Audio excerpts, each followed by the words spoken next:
Bonjour à toi qui me regarde là maintenant. Comment vas-tu? As-tu été sage? Une question que je ne cesserai de te poser. Hmm? Si oui, je te fais un clic. C'est cool, c'est top. Mais sinon, oh non, non, non, non, non. Tu vas devoir t'arranger pour devenir sage. Tu en as besoin. Si tu ne sais pas quoi faire, ce matin, je suis passée pour te dire, ben voilà ce que tu dois faire. Regarde dans ta vie ce qui te passionne, ce que tu fais avec folie, avec classe, avec amour, avec tant de chaleur, tant de fougue. C'est très important, très très important. 2. Interroge ton entourage sur tes talents. Donc, ça va t'aider. Quand tu interroges ton entourage sur ce que tu fais, tu en auras besoin.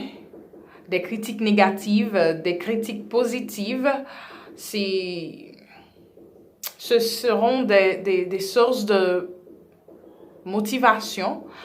Donc, elles t'apprendront de te corriger, d'aller mieux, de te structurer ou de faire mieux, de donner le meilleur de toi-même.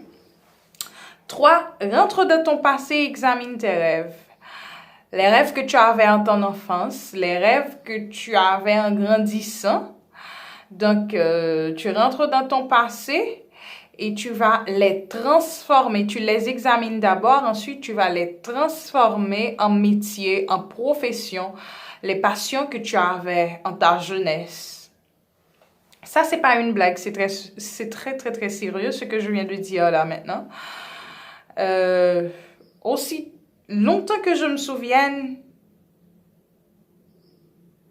j'aimerais intervenir, conseiller, former, et je trouverais très facilement des idées que je découvrais aux problèmes des autres.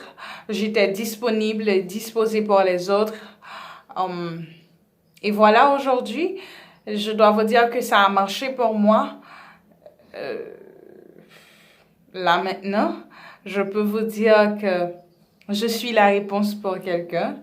Je ne suis pas la réponse pour tout le monde. Ça, c'est non, c'est impossible. Mais je suis la réponse pour quelqu'un, ça, c'est sûr.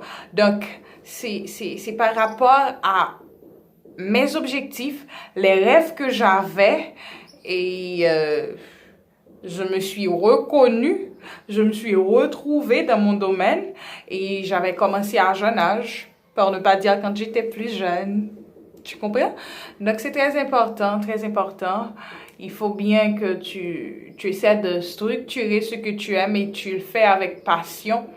Et lorsque tu fais ce que tu aimes, je ne vais pas te dire qu'il n'y aura pas d'échec, qu'il n'y aura pas de faillite. Non, non, non, non. Au contraire, les échecs vont t'aider à amortir, à savoir plus ou moins là où tu mets les pieds et à te former davantage sur ce que tu fais et à le faire mieux.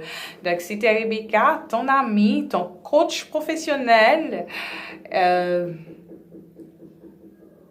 Restez connectés à ma chaîne pour d'autres vidéos, pour d'autres conseils.